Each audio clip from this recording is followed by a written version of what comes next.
Hi, this is Michael Buffer, and welcome to the BoxHard Podcast.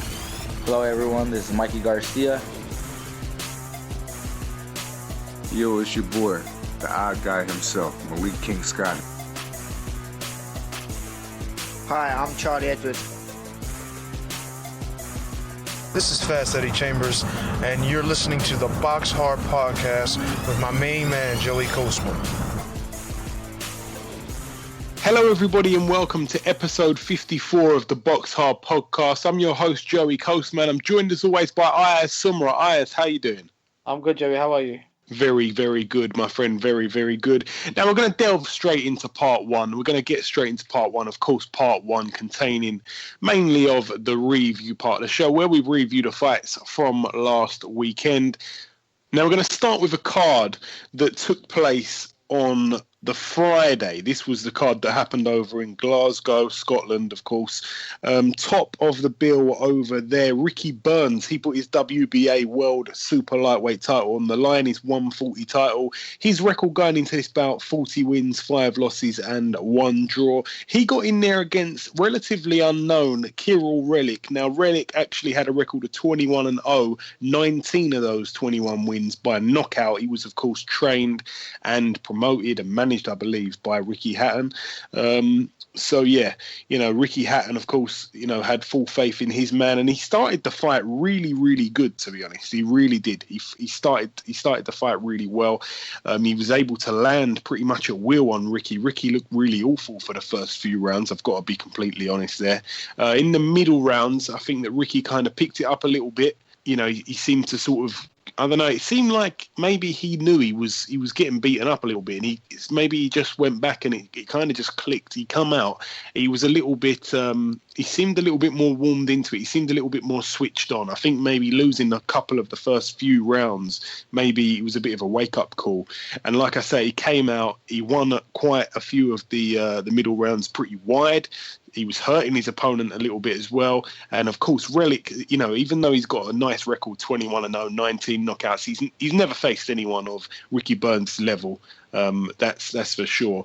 So we wasn't really sure. He kind of threw it all into the first few rounds, and Ricky was coming on stronger. But then in the latter rounds, he just, I don't know, Ricky kind of faded a bit, and Relik seemed to nick a few of those rounds as well. It ended up finishing a unanimous decision win for Ricky Burns. One of the scorecards was extremely wide. I don't really like to criticize the scorecards and stuff like that too much, but it was very, very wide. And it's not the first time we've seen some strange scores from judges in Scotland when Ricky Burns is fighting. We've seen it happen with Raimundo Beltran, and to be honest, it's horrible to see that. But at the end of the day, I think it was very, very close. It was really around either way. I don't think that Relik maybe done enough to rip the title away from the champion, so I don't think I've got any qualms about that. But Ricky Burns, I've got to be honest, as I say, Relik 21-0, 19 knockouts, as I said, he's never fought at that level. He's got a padded record. Ricky Burns, the Ricky Burns of old could have probably knocked this guy out. Let's be honest here. Ricky Burns, I'm going to say, I hope I'm not upsetting no one when I say this, but I like to be completely honest here. Ricky Burns is well past it. He is well past it.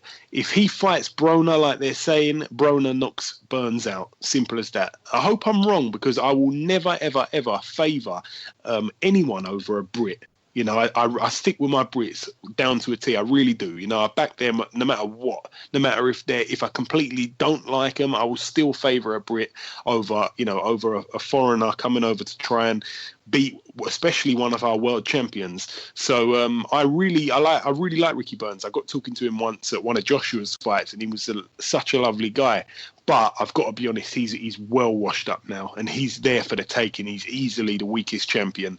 And if he gets in there with anybody at 140, whether it be Crawford, Postal, Adrian Broner, it's goodbye for Ricky Burns. I know that he's expressed he wants to carry on fighting till he's 40 years old. I think he's going to really have to drop down a level if he's going to end up doing that, because believe me, he's not he's not truly world level, especially at 140. He's well over the hill now. Sorry for such a strong opinion on that, but in my opinion, he really is. I think he's been, all he did was got that lucky shot at the vacant title against Michele DeRocco, who had the most paddedest record anyone's ever seen. And of course, he got the job done. But DeRocco, he was nothing. He was nothing compared to some of the guys at the top level. Ayaz, did you manage to catch that fight at all? Yeah, I think that Relic was a very good fighter. The scorecards, in my opinion, was outrageous. That's what I got to say. One thing, I reckon Ricky Burns won it by either 2 rounds. In my opinion, he nicked the fight by 2 rounds. But the scorecard, in my opinion, was outrageous. Yeah, no, as I said just a minute ago, I completely agree with that. Also on that bill, Dillian Whyte against Ian Lewison. Now, Dillian Whyte, this was a bit of a grudge match. They're both from Brixton. Dillian Whyte 18-1 going into this bout. Ian Lewison 12-2 with the 1 draw.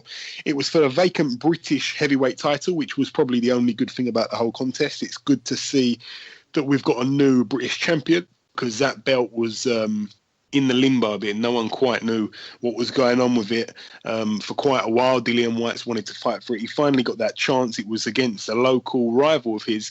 Now, Ian Lewison came out. Everybody said he was going to be dangerous for the first 3 or 4 rounds. Dillian Whyte came out boxing quite well. Lewison did pretty well for the first couple of rounds. I mean, look, it went to the 10th round, and then Lewison, his corner, stopped the fight. And I think that it was the right decision from Don Charles to stop the fight, looking out for the health of his man, which is the most important thing in this boxing business, looking out for the health of your fighters. It's, the health is such a massive, massive thing. And I think that Dillian Whyte was pretty bad, to be honest. I wasn't very impressed with him when he fought Dave Allen. I've not been very impressed with him when he's fought Ian Lewison here. I don't know if it's because Ian Lewison and Dave Allen have maybe a bit boring styles, maybe, or is it just Dillian Whyte's got a bit of a boring style? Or is it when Dillian Whyte's in there with a durable opponent, he's just not able to quite work him out. He kind of takes him a long time to figure it out, and he ends up just getting a points decision win. Like I say, with Dave Allen, it went to points. With Ian Lewison here, it was scheduled for 12 rounds. I don't think I don't know, like I say, his corner jumped in, but I think it would have gone 12. I don't think Lewison would have had any trouble going 12. And look at him, he was almost 20 stone, Ian Lewison. I'm not being funny, Ayaz, but, Dillian Whyte wants this next shot at Joshua. It was a great fight, but I'm going to be a bit brutal here. I'm in a bit of a brutal mood. I kind of put a little bit of criticism on Ricky Burns there, but I'm going to give some to Dillian Whyte. Dillian Whyte, he wants this shot at Joshua. He did really well against Joshua. He outlasted all the other opponents at the point when he fought him. Joshua was knocking everybody out within 4 rounds. He came along. Dillian Whyte, he took him into some of the late rounds, and he hurt Joshua. We've seen Joshua hurt for the first time in his pro career by Dillian Whyte, which was brilliant. But did he actually do anything overly impressive in that fight, or do you think he just soaked up all the punishment and was able to, trouble Joshua with one, I don't want to say lucky punch, but one shot? Because he's in there now, and you've got to just think here, if Joshua was in there against Ian Lewison, he's knocking Ian Lewison out. I just see 20 stone Ian Lewison. It's not Ian Lewison in shape. His footwork was awful. I mean, listen, you can't be stupid with him because he'll knock you out. He's got a big punch, and he was really winding up when he had the energy. But Dillian Whyte didn't get like a showreel knockout that a lot of people maybe thought he was going to get.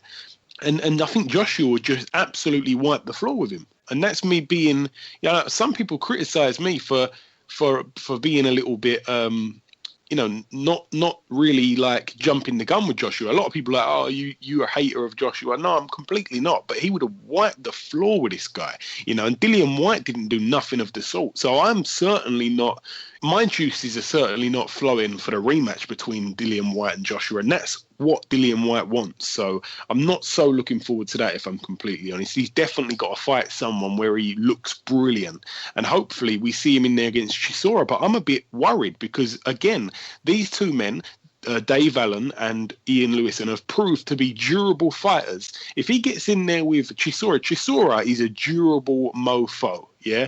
He's not got the most exciting style. He's not a big puncher. He's not a knockout artist. He never will be. But he's a man who is very, very hard to stop him. The only man who really did it in style was David Haye. Simple as that. And for me, Dillian Whyte, I don't think he's going to be able to stop Chisora. I don't think Dillian Whyte's a massive, massive puncher when he stepped up in level. I really don't. He's knocked out all these journeymen, but when he stepped it up, and like I said, I'm a big fan of Dillian Whyte. I actually am. We had him on this show, and it was the best show, the most exciting show we've ever done. And the viewers is testament to that, because we had the most views on that show, and it was one of our first ever ones. It was brilliant. It was last December. And he's always welcome back on our show, Dillian Whyte. But I just think if he gets in there with Chisora, it's going to be really exciting, all the build up and all that. But I think once the bell goes, I really think it's going to be a little bit boring. If I'm wrong, please send in your opinions. It'd be interesting to hear from somebody other than myself and Ayaz. Please send them in. The Twitter at BoxHard Podcast. It'd be interesting to hear what you think. We're going to move down that bill. I'm not going to stay there, but Ian Lewison now 12 wins and 3 losses with the 1 draw. Dillian Whyte 19-1, that 1 loss to Joshua, of course. Also on the bill, Scotty Cardle. He defended successfully his British lightweight title against Kevin Hooper. Now, Hooper was cut by the right eye in the 4th round. Scotty Cardle got the TKO in round 6. It's good there for Cardle to get a stoppage. He doesn't tend to get many of those. So Cardle extends that winning streak, that unbeaten streak, 21 wins now, 0 losses and the 1 draw. Kevin Hooper now 19-4, but he put up a real good effort. I'm sure he'll be back for some more at that type of level. That's really it for that bill. It wasn't such a huge bill over in Scotland, to be honest, but it lived up to a decent night of boxing in the end. We're going to fly over to California now, Los Angeles. Top of the bill, Diego Magdaleno. He got back in there. Again, I said that he was out for a while after losing to Terry Flanagan in a great fight for Terry Flanagan. Magdaleno was actually cut on his right eye from a punch in round 4. It wasn't a great start for Diego Magdaleno, to be honest. He fought Art Hovhannissian. Now, Hovhannissian had a record of 17 wins, 2 losses and 3 draws. Magdaleno was 28-2 going into this fight. Hovhannissian also actually cut his eye in the 5th round. That was from a punch as well. So both men were cut on the eye by round 4, round 5. And Diego Magdaleno managed to scratch out a unanimous decision win after 10 rounds. So I'm sure he'll be looking to get back in that title picture. Now, the last bill, because there wasn't too much action on, but the last bill we've got to review now happened over in the Harrow Leisure Centre, obviously Harrow, London. It was a Frank Warren prospect show, to be honest. A lot of his undefeated prospects were on the bill. I'm going to start with the top fight. Liam Walsh, he went into his bout 20-0. He fought Andrei Klimov, 19-2. This was some sort of eliminator for the title. That would be the WBO super featherweight title, I believe. I'm not too sure. Klimov was actually down in the 6th round, okay? So Liam Walsh put him down in that 6th round. It was a 12th round unanimous decision win, but Liam Walsh was literally punch perfect. He looked sensational. He really, really did. I know that Klimov's a decent fighter. I know that obviously, he's going to have to fight at this type of level to be able to get in there and beat champions. But Liam Walsh showed every bit that he's at that level and he's ready for those types of fights. So a brilliant win there for Liam Walsh, and we're going to be paying close attention to him. I think he's definitely in the next few couple of Brits to win a world title. There's a lot of guys just on the fringe, just on the, just soon getting their shot, and I think he's going to be a world champion very, very soon. So great stuff there for Liam Walsh, 21-0 now, perfect record for him. Also on the bill, George Jupp, he picked up a points win after 8 rounds over Jordan Ellison. So George Jupp back in there from his loss. Well, his lost attempt at a world title. He was well up against it. I believe it was over in South America, but he went out there and showed some heart. So George Jupp now 14-3. And George Jupp, the man that he beat, he's been looking to bounce back from that loss for quite a while now. He finally got a fight and it ended up happening. So good stuff for him. That's, of course, Mitchell Smith. So Mitchell Smith fought on the bill and he extended his win record to 14 wins. He's got the 1 loss, of course, and he defeated Norwin Garlow. Norwin Garlow actually retired in the 4th round. It was scheduled for 8, so he didn't want to come out for the 5th. Garlow actually had a point deducted as well, and he retired with an injury. at the end of that round. I'm not sure what the injury was. I'm not sure if it was legitimate, but nonetheless, it's a good run out again for Mitchell Smith, and I'm sure that he'll be able to bounce back big. Now, a few prospects now. A lot of our listeners may not know some of these names, but you will do very, very soon, I'm telling you. Sammy McNess, he moved to 6-0 with a TKO in round 2. He's a super welterweight in this fight, but Sammy McNess, a good fighter, West Ham fan as well, and I've seen him up close. He is the real deal, believe me. Johnny Coyle, also another exciting fighter to watch, a tough guy. He moved to 15-0. Of course, he's got the one draw. It was a points win after 6. Boy Jones Jr. moved to double-figure wins. He's now 10-0. Of course, he's got that one draw as well. His TKO came in round 6. He had his opponent down twice in the 5th round as well. His opponent, a winning record, but he was really there to get a beating, to be honest. Also on the bill, Archie Sharp, and he lives up to his surname. He's very, very sharp. He moved to 6-0 with a points win after 6 rounds. Charlie Driscoll, in his second pro outing, he moved to 2-0 with a points win after 6 rounds. And also Prince Patel was on the bill. He moved to 4-0 with a points win over 4 rounds against Patrick Bartos. So good fights there. And I will just say that Sanjeev Sahota was also on the bill. He moved to 4-0, and he was actually down in the first round from a left hook against a proper journeyman. So not great of a start there, but he ends up winning on points after 4 rounds. So I think he went down in that first round and managed to get up and win the next 3. So good stuff for Sahota there. And it's a bit of a gut check very early, which a lot of fighters it's good for, but we'll see what happens with him. But that's really it for the review. And as I said, there wasn't too much to review. It's been a bit lackluster this week, and this week coming up, it's a little bit, there's some decent fights in the preview part. You'll have to listen for that coming very soon. But of course, before we end part 1, there's 2 last things to do. The first thing, of course, is to bring Ayaz in with this week's roundup of the news. Danny Garcia will fight Samuel Vargas on November the 12th. Yeah, it's a strange one. The WBC are not sanctioning this as a world title fight, so it's a non-title fight. Now, the reason for that is because I believe his opponent is ranked at about 45 in the world. So, of course, you've got to get in the top 15 for it to be sanctioned as a proper world title fight, and it would have been a voluntary, I believe. So it's a non-title fight.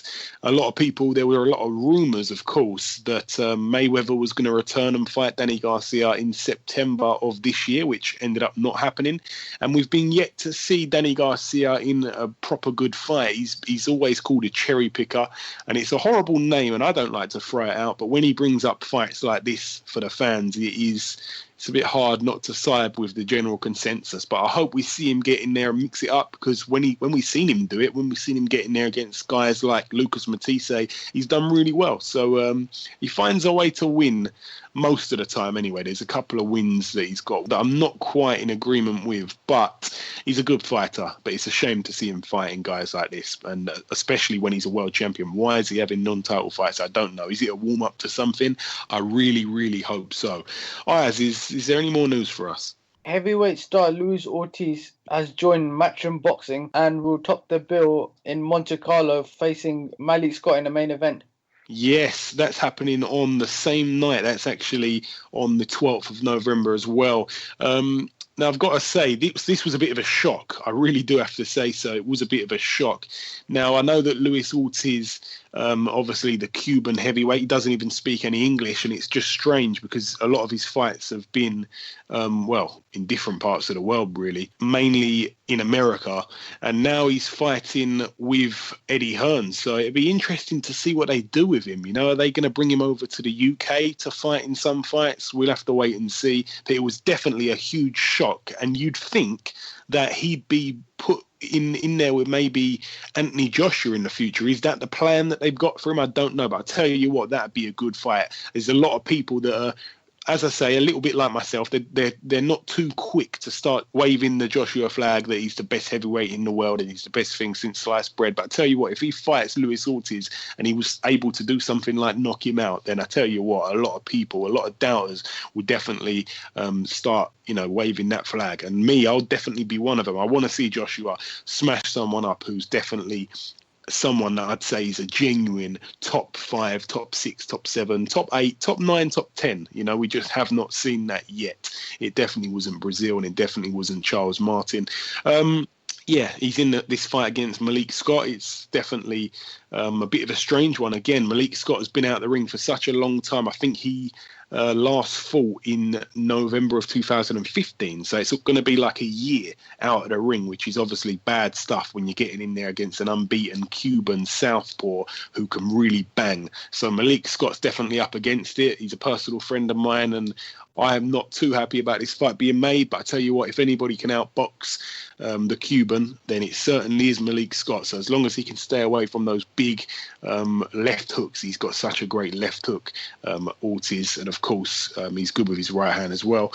So yeah, you've definitely got to be switched on against him. But yeah, it's a bit of a strange one happening over in Monte Carlo. It's a bit of a new twist, and I like it, to be honest. So I'm definitely going to be watching from home when that fight comes round. But it's a big move for Eddie Hearn and Matchroom, and I'm excited to see the start of this journey. Is there any more news for us, Ayaz? Yes, finally, former WBA and IBF super lightweight champion Aaron Pryor has died after a long battle against heart cancer at the age of 60. Yeah, I know he had some bad heart conditions for a long time, and it's finally caught up with him.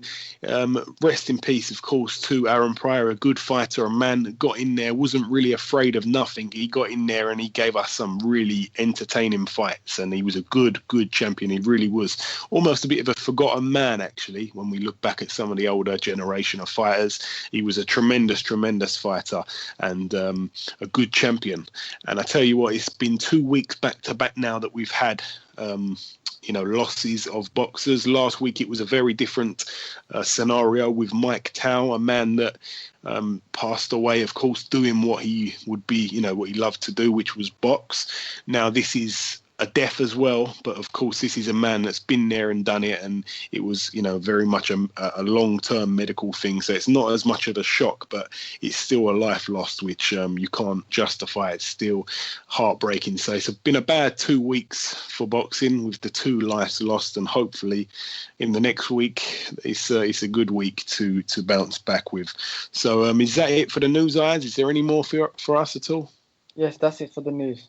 Okay, thank you, Ayaz. Now, before we end part 1, of course, there's one last thing to do, and that is to welcome our first guest. Ladies and gentlemen, please welcome a man that's been on this show a couple of times now, but this week he's here because he's involved in the big one this weekend. He's the trainer of multiple top fighters. It's, of course, Mr. Dave Coldwell. Dave, welcome on the show, my man. It's a pleasure to have you back. Oh, it's a pleasure to be on your show, mate. How are you, all right? All good, man. Yourself? Yeah, very good. Thanks, mate. Very good. Excellent stuff. Now, I couldn't believe it, Dave, because I looked, and the last time you came on our show, it was 35 weeks ago this week, so it's been a long time. Is it that long? It's been that long. It has been that long. Now, in that time, so much has happened. Jamie McDonnell successfully defended his title, his world title once again. Gavin McDonnell has fought twice. He's won both of his fights, picking up the WBC silver belt as well. You've linked up with David Price. Tony Bellew has become Britain's only current WBC boxing world champion, and you nearly chinned Chris Eubanks Sr. at a press conference. It's all happened, isn't it? Yeah, it's all all busy, happened. mate. It's been busy. Okay, right, let's get down to the serious stuff. Firstly, Big David Price was set to fight on this bill on Saturday, on the undercard, of course. He's pulled out with an illness. I just wanted to clear that up. It's nothing serious, I hope, just something small. No, what it was in the last probably about 8 to 10 days before the fight in Germany, he started being a bit just feeling a bit under the weather. I had to give him a day off, and then he'd come back training and give him another day off. But, it was a case where it just was feeling like just lethargic and not feeling great.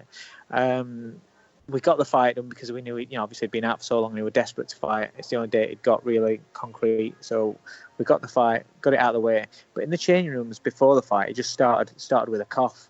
So obviously after the fight, what happens to a lot of fighters, as soon as they've fought, they always, because the immune system is really low, they always come down with something, and the colds just come out of him really. It's a viral infection, where he's got a bit of a cough and he just feels lethargic and really, really drained. He's been for some blood tests and everything, and he's fine. It's just a viral infection. So, I've said to him, have the rest of this week off, and we'll see how he is next week. He'll probably have the first couple of days off next week, and then probably just start having a little bit of a move around and getting back into things again. Yeah, absolutely. I'm glad that it's nothing too serious, No. Listen, fighters come down with viruses because they're always, when they're in training and their immune system is quite low. The fitter you are, and sometimes it just comes where they pick something up. Yeah, of course. Now, let's get on to the main event here. I know that Tony Bellew takes on BJ Flores. What do you know about BJ, Dave? And is it a bit of a dangerous first offence for Tony? It's a bit of a banana skin for this fight. Do you know what I mean? I agree. It's a fight where people underrate BJ. They don't really rate him as this, rate him as that, and so therefore there's a lot of pressure on you because everybody's expecting you to go out there and get rid of the guy, pretty much as a formality. But it's what I've said to Tony is BJ is in a very, very similar position to what Tony was before the Makabu fight. He's a former light heavyweight, stepped up to cruiserweight, had a couple of failed world title attempts, and now he's in the last chance saloon. He's a massive underdog, as Tony was in his fight, and then he's got all to prove. And now, the fact that Tony showed that underdogs can win, and despite people telling you you're never going to be a world champion, you can pull it off. The fact that he's gone and done that shows that anyone can do that. So he has to pay BJ the same sort of respect what he'd expect when he was challenging for a world title. So he's fully focused, and we're taking this threat very, very seriously. And I know that Tony's been quite explosive, I think is the right word, since moving up to cruiserweight. Now, Flores has never been stopped. Do you think Tony will become the first? Do you think that Tony will become the first man to stop him? I do, actually. Listen, it's a fight where you've got a guy that's durable. Like you say, it's never been stopped. I don't think he's been dropped. But Tony's got an habit of pulling out the big punches, and I expect him to land some seriously meaty shots in this fight, and I'll be very surprised if BJ takes what he's got to offer. No, me too. Now, has camp gone well with Tony? Obviously, it's the first camp spent whilst being the WBC world champ. Is it a bit of a different feel in the gym? No, because I don't. Once Jamie McDonnell's the same. Once as a world champion, apart from in the public's eyes and when we're doing media engagements or anything like that, then I don't really we don't treat them as world champions. They're just another fighter in the gym. They're just striving to achieve the best that they can be. Once you start falling in love with yourself as a world champion, that's when you take your foot off the pedal a little bit. I don't brag and act any different about them and talk about them to them in any different ways. They don't get away with things because now the champ. Everything's been as one, really, as same as what it always has been. Obviously, it's nice because they're going about here, there, and everywhere, and people are stopping them and say, "Oh yeah, WBC world champion, it's great." But the work in the gym, you've got to train like you're a challenger. You've got to train like you've still got so much more left to achieve, which he has, because it's very difficult when your dream has been to become world champion, to become especially WBC world champion, to fight at Goodison Park. All that, he achieved that on one night. He ticked all his boxes in one night. Now, what all good champions do and elite athletes do is that once they achieve one goal, they set another goal, and they set another goal, and so on. And that's what he's done. His goal, all right, he achieved his lifelong dream there, but we've got new goals now. New goals, big fights, big defences. Establishing himself as one of Britain's best, and going full throttle for that. So he's not sitting back on his laurels, and he's not relaxing up in training. He's still got the work ethic. He's still putting it in there. Yeah, and that is, of course, the all-important thing. Now, as you said, he wants to strive and become, a real good fighter and make a bit of a legacy out of it. I know that Tony's expressed he wants to fight the best. He's mentioned the other champions in the division. Which of the other champions do you think that you could see him fighting in the future? And also, did you manage to catch Usyk's last fight? Because he really looks good right now. Well, Usyk, myself and Tony did the commentary for Sky on Usyk. Oh, of course, yeah. So we watched it, very, very close. But we've watched Usyk quite a lot. I mean, Tony's always spoke about Usyk, so he's the one that brought my attention to him, a couple of years back. So, he's one that we've always marked as a future world champion, and he's the one that I would say that is the standout in the division. But it's a division that it's quite frustrating because people don't want to tend to give the cruiserweight division the respect that it deserves, because there's so many Eastern Europeans and fighters in there where you can't pronounce the names, never mind spell them. Fans seem to not want to give the credit to the fighters. They are killers. There are some serious fighters in that division. It's a dangerous division. A lot of big punchers in there. A lot of strong men. It's a tough division. So anyone that's got a belt there has had to earn it. I've always said I'd like Tony to fight Lebedev. He's a man that, before the Makabu fight, he was the one that I was wanting to get hold of for his title shot. So that's a fight that we would love to take. There's big fights out there, and then Usyk's the man that I would like if we're going down that path. He's the one that you'd want for all the marbles. Usyk will probably have a couple of titles.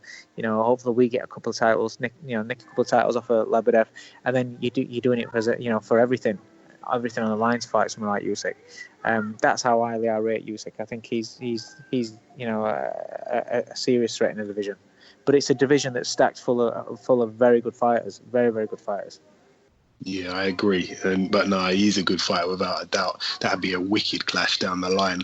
And just a quick roundup of everyone else in the gym. How are they all getting on, Dave? Could you just give us a bit of an update on the McDonnell brothers, and also if you know what's next for Pricey, when any next date he may be out at all? Yeah, well, Pricey, the plan's always been, for November 26th for the AJ Bowl. Now, by the looks of things, nobody seems to know what's happening. But by the looks of things, that bill may move to December 10th, or it may stay November 26th. We don't know. But whatever date that is, then I imagine that Pricey will be on that bill.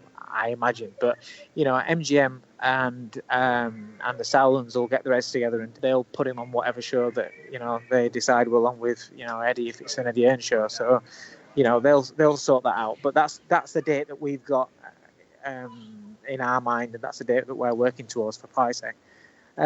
Jim McDonnell, he's defending his WBA against Laboris Solis on the big Monaco show November 12th. That's a fantastic fight. It's another fight that proves that Jamie's willing to take the real fights. Some world champions we've had where they get soft defences and just are happy just to keep plugging away with the defences, waiting for a big one.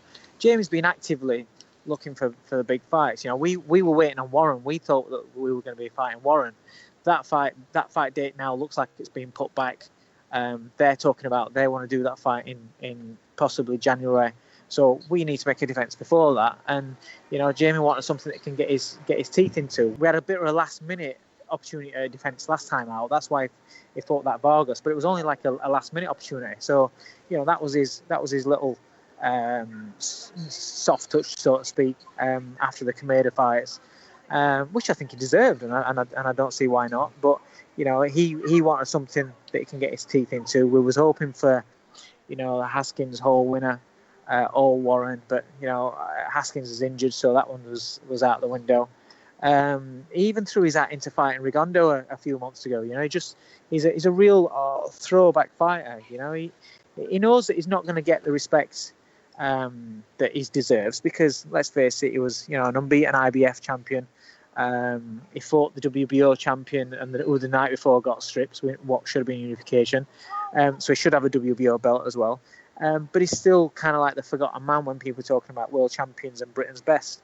So he knows he's not going to get. He's kind of like settled for the fact that he's probably not going to ever get the respect. But if he keeps beating the good fighters out there and keeps winning, collecting different belts, then sooner or later I think penny's going to drop, and they're going to start giving him his dues. And the thing is, a lot of fans, a lot of hardcore fans and whatever, they're now starting to give Jamie a lot of respect. It's just the wider audience that don't seem to mention Jamie McDonnell. Yeah, I mean, I remember we had a similar conversation about this before. I think that he, you're right. No one thinks of him when they think of some of the top pound-for-pound fighters, but he's beaten some top guys. He really has, and he's gone away to do it as well. He's gone out to the USA to do it. The fact is he's winning fights where people are tipping against him, or where he's having 50-50 fights. He's winning those sort of fights.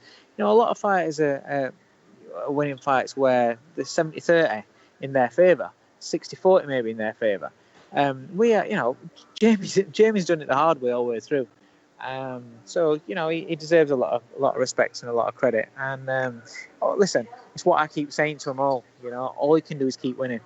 That's all you can do. Keep winning, and eventually things come your way. Eventually people start, he's still here. He's still world champion. Obviously you filter through and the cream rises, but it's boxing's all about where you end up, not where you are now. It's where you end up when you're retired. When you sat in your chair, you've packed up, you're retired, you look back on your career, and if you're happy with what you've achieved, then it's been a great career, and that's all you need to worry about, really. Yeah, of course. And whilst you're here, Dave, the last thing I've got for you now, I know that you love it when a big fight gets made. It's finally happening here in the light heavyweight division. Andre Ward against Kovalev next month. How do you see that fight playing out, Dave? Oh, that's a fantastic fight. It really is. You know what? I'm a fan of Andre Ward in his technical abilities and his boxing brain, but I understand why the wider audiences aren't really fans of him, because he's not in the most exciting fights.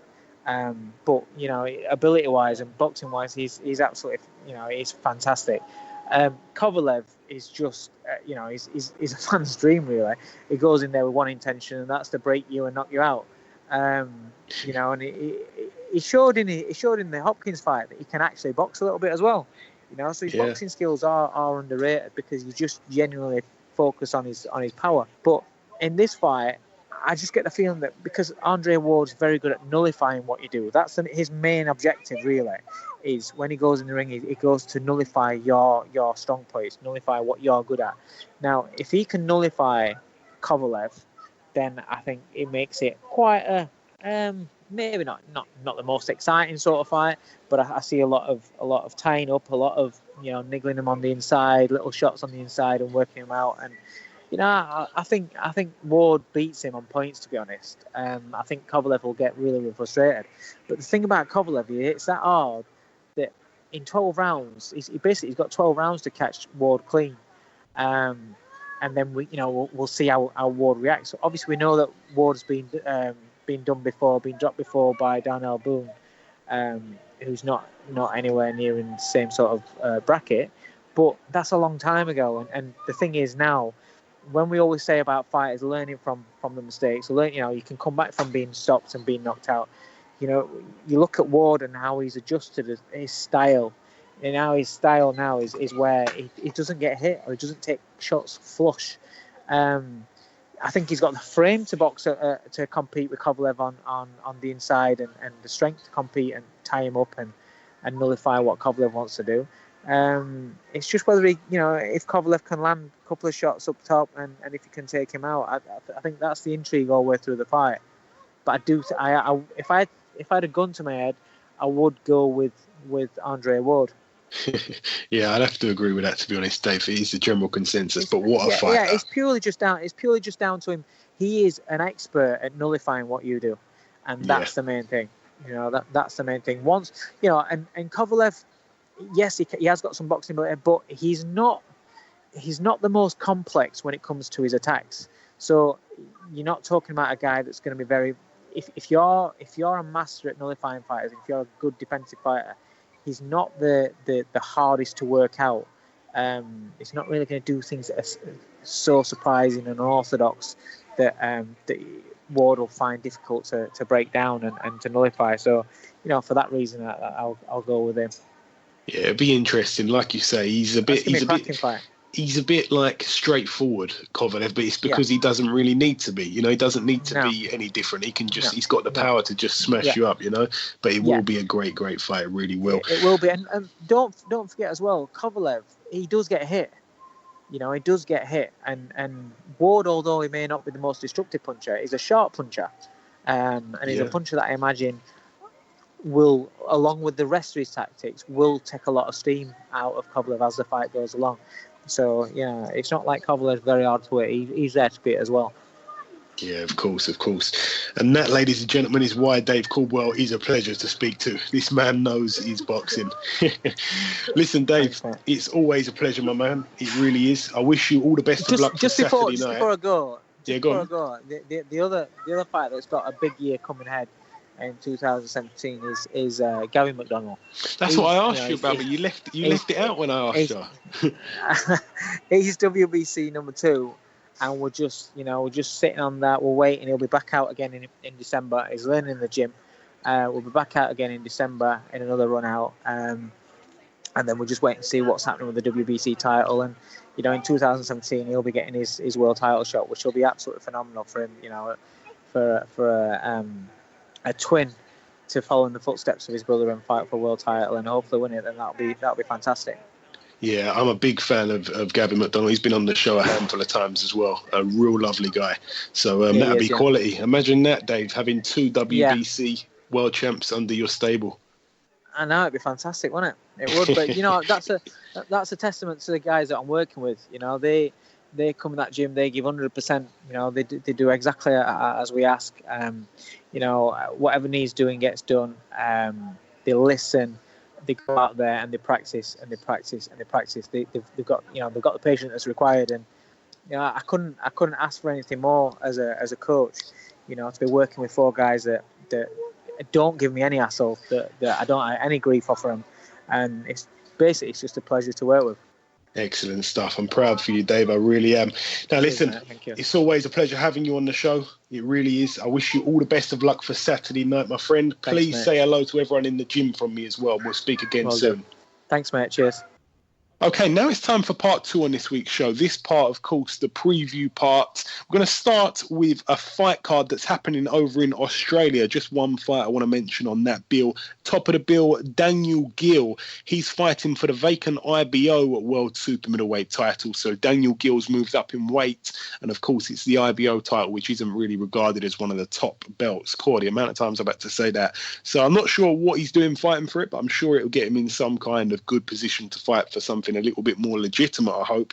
Daniel Gill, 31 wins and 4 losses. He faces Reynold Quinlan, who has a record of 10 wins and 1 loss. And I tell you what, Quinlan's a good fighter, so this is going to be a good test for both men, really. And may the best man win on that one. But Daniel Gill, you know, he's been there and done it, and maybe Reynold Quinlan can get the job done. It'll be interesting here. But that's really it for Australia. We're now going to fly back to Europe. We're going to go over to Hamburg, Germany.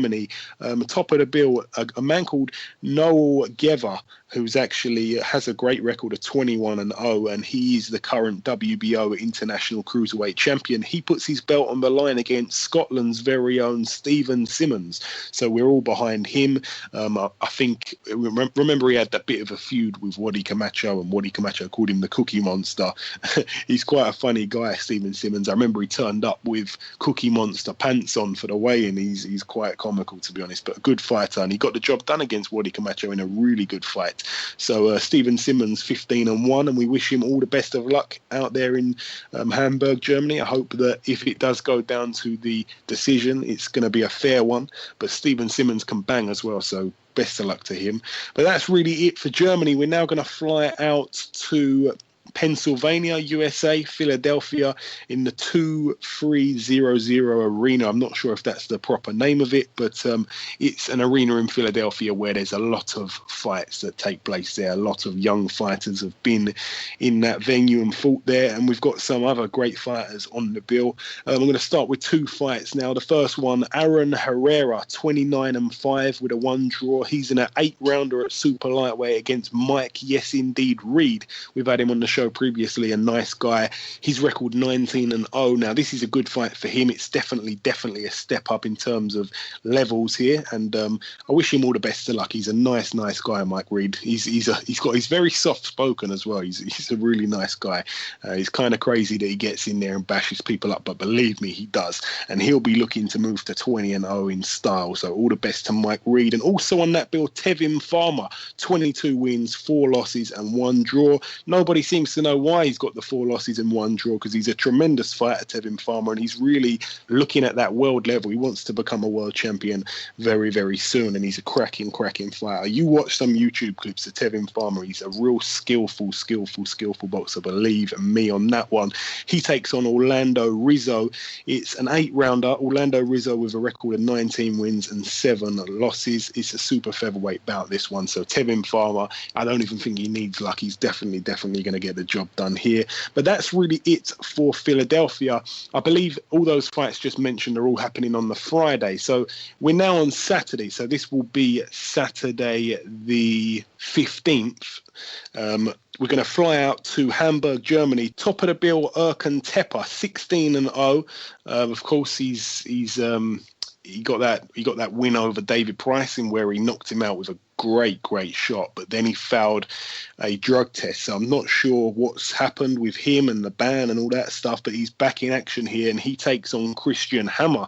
Christian Hammer, 19-4, and recently we had him over here when Tyson Fury played with him, to be honest, and really beat him up quite bad. And this is for the vacant WBO European heavyweight title. So a good actual fight in terms of in terms of styles and stuff. It's a good matchup, so a good one there in the heavyweight division. And I believe, really and truly, I think Tepe will probably get the job done here over Christian Hammer. And Tepe is a good fighter. I don't really want to speculate too much on the drug thing, but he is a good fighter at the end of the day. So it'd be interesting to see what happens in that bout. And also on that bill, another good fight. Franz Riel, who has a record of 13 wins and 1 loss. He takes on Adrian Granit, who has a record of 13-0. I believe Granit has 12 knockouts as well. He's a bit of an exciting banger. This one's for the IBF International Heavyweight title, which Franz Riel holds. So it's a bit of a heavyweight bill, this one. There's another heavyweight clash on the bill as well, and a couple of cruiserweight ones. So it's pretty much a heavy man's card, that one, which I always like, to be honest. I'd like to try and find a link of that one somewhere. But that's really it for Hamburg, Germany. We're now going to go over to one fight that's happening over in Madrid, over in Spain, of course. Top of the bill, Ruben Nieto. We've seen him come over here and beat our very own Lenny Dawes in a fight that Lenny Dawes was winning until he headbutted him. A strange one there. I remember being ringside for that. So Ruben Nieto, 18-1. He takes on Ernesto España, who has a record of 19-0. This one is going to be a good fight as well. I don't know too much about España. I don't know if it's a padded record, but Nieto, a good fighter, but really one that is not very clever. I think he gets in there and kind of fights a little bit too much, and it really played into Lenny Dawes' hand on that night. This one's for the vacant IBF Intercontinental Super Lightweight title, so all the best to both men. Now we're going to come back to the Echo Arena, and this is the last bill that we're going to preview. It's a big one, obviously happening over in Liverpool, Merseyside, if you don't know about the Echo Arena, which you really should do if you're a big boxing fan. We're going to start with the fight that's top of the bill. Tony Bellew, 27-2 with the 1 draw. He puts his WBC World Cruiserweight title on the line. Doesn't it feel good to say that? Tony Bellew, a man that I'm a huge fan of. And what a fight when he won it in, of course, Goodison Park. What a fight. That was just absolutely tremendous. I still can't get over what I saw. So Tony Bellew puts his belt on the line against BJ Flores, who has a record of 32 wins, 2 losses, and the 1 draw. Flores, a good friend of David Hayes, actually. This one's going to be a good fight, I think. I think Flores is going to come to give this a proper go. I really do think he will. I think that Bellew's definitely the better boxer. I think the power's probably with Bellew as well. He's been really good since he's come to cruiserweights. I say he's been really good. He wasn't great in those warm-up fights when he was warming into it, but since then he's looked pretty good, and especially that great win when he won the title in his last fight. So it's great to see him fight. Tony, no matter what, always brings quite an exciting fight. Well, apart from that one, the Cleverly 2 fight, which was absolutely horrific. But I think that was down to Nathan Cleverly, to be honest, not so much Bellew's fault. But it's going to be a good fight, that one. And of course, we're behind Tony Bellew, and I hope that he can get the job done here, perhaps in style, like he's been managing to do of late. Also on that bill, Luke Campbell. This is a fight I really am interested in. Luke Campbell, 14-1. He puts it all on the line against Derry Matthews. 38 wins, 10 losses and 2 draws. Of course, everybody knows Derry Matthews. He's been right around the block. This is his 51st professional contest as well. So he's got 50 fights, whereas Campbell's only got 15 under his belt. It's for Luke Campbell's WBC silver lightweight title. So it puts you in a good position with the WBC. And this obviously is the path that Luke Campbell's going down here.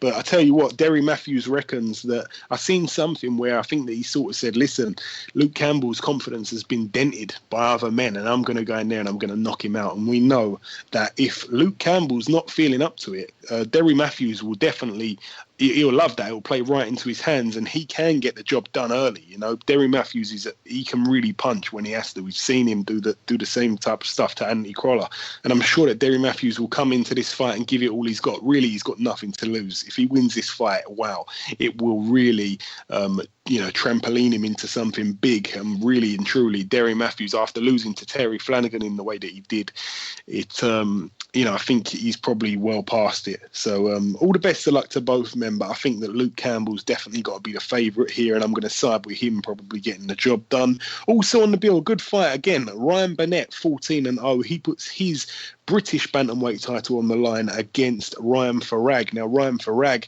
also with a lot of confidence, a confident fighter. His record's 16-2, and he thinks he's going to get the job done. So it's a battle of the Ryans in this one.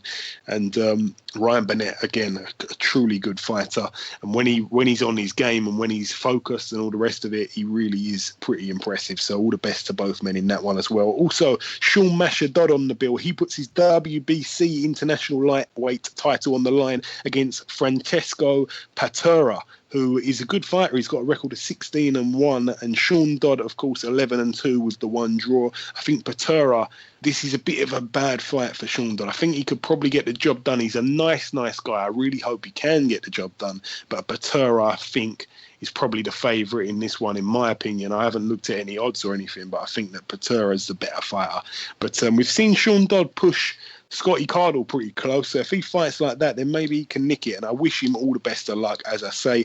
And also on the bill, 3 of the Smith brothers get out. Their opponents, to my knowledge, haven't been announced yet. But Callum Smith gets out again. He's 21-0 at the moment. This will be his 22nd fight.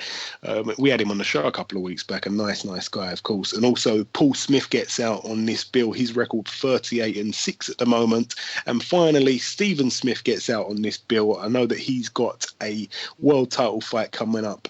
I believe it's in November. So this is a little bit surprising to me to see him out here, perhaps risking an injury or a cut or anything like that. So I'm not sure if he's definitely going to be fighting. I've heard that maybe he's not, especially with the fact that they couldn't get an opponent announced as long ago as what they probably wanted to. It's come down to the last few days now. So Stephen Smith, if he does end up fighting, his record is 24 wins and 2 losses. Another nice guy, Stephen Smith.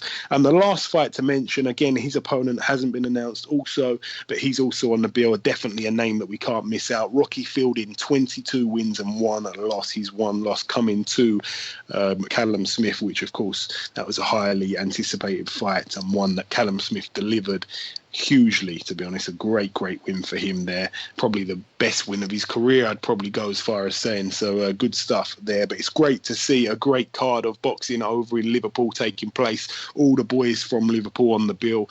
And of course, there are some great fighters over there in Merseyside. But that's really it for the preview. And that is all that we've got. That's all the talking for you. The last thing to do, of course, is to welcome our second guest.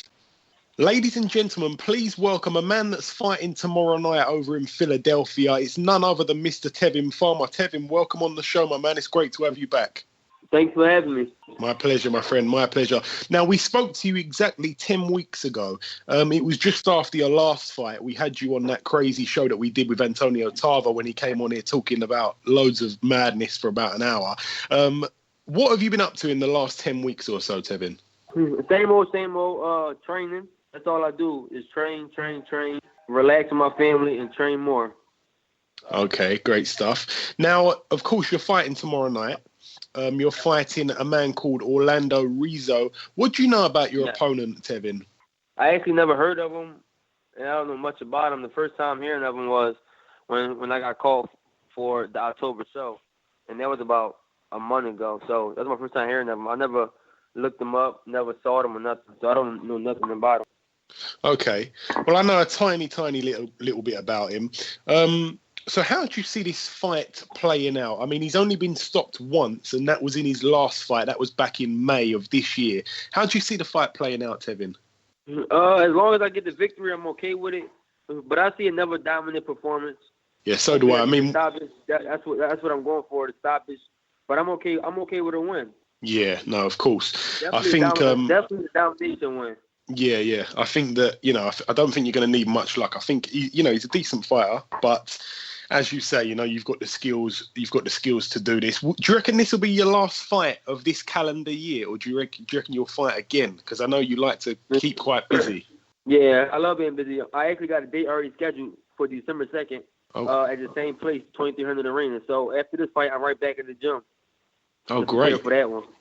Great. Oh, that's brilliant stuff, man. That's brilliant stuff. So just to clarify, Tevin, what weight has this fight been made at, the fight tomorrow night? 132, give or take a pound. Okay. And the reason why is that because in December, I'm going back to 30.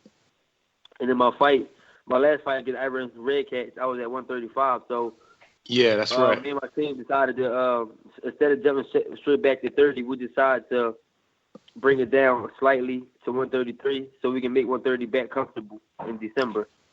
Yeah, I get that 100%. So will you be, because I know that you've been shouting for a while that you're ready for the top boys in the division. Are you talking about the 130 division, yeah? That's where you're going to be at?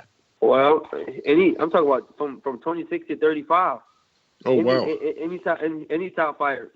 If it's for a title, we can get it in. If it's not for a title, 130. That's where I'm at. Okay. So, who do you want? I mean, providing you get through your fight tomorrow, I know that you've got a fight, as you said, lined up for December the 2nd. So, providing you get through tomorrow unscathed, no injuries, nothing like that, you fight on December 2nd. After that fight in 2017. Are you looking at a world title fight at all? I know that you probably want that. If so, who would you like? Well, I said it one time. I said it 100 times, and I'm gonna say it again. I'm not calling out no more names. I'm done with that. It's about who wants to fight me. It's about who wants to fight Tevin Farmer. Tevin Farmer is willing to fight everybody. I'm not calling out no particular names. Whoever willing to step up, that's what I'm willing to fight. So you got no one on your radar at all, but anyone can get it from 126 to 135, yeah? Yeah. And one more thing, it really don't matter who I call out, because at the end of the day, I don't call out pretty much everybody, and none of them want to fight me. None of them. Yeah, so no, that's a fair point. I think it's a waste of time to screaming names. That's a fair point. Okay, we'll leave that there. I wanted to ask your opinion, if you've got one, on the whole Adrian Broner situation at the moment. It seems like he's gone off the rails a little bit. Have you got any opinion on that? Only thing I want to say about that is everybody is human. Everybody go through what they go through, and that's it. Okay. And I wish him the best. I wish him the best. And I hope you overcome it. But other than that, nothing much. No comments. Yeah, no, I understand.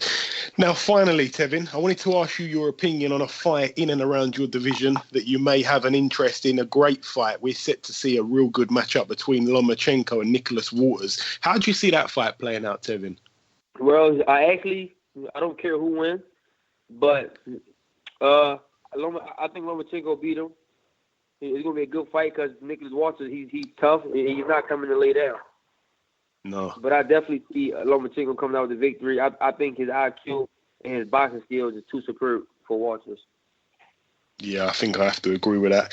Now, Tevin, we've had you on this show just short and sweet this week. Just before I let you go, I just want to give you a chance to, if there's anything that you want to get off your chest at all, anything that you want to tell the listeners that may be listening before we let you go. I do, after my two fights this year in 2017, that the top fighters out in the world will step up and fight and face Tevin Farmer, and not cherry picking. You know, Tevin Farmer willing to face anybody. I don't care who it is, whether they from a different country.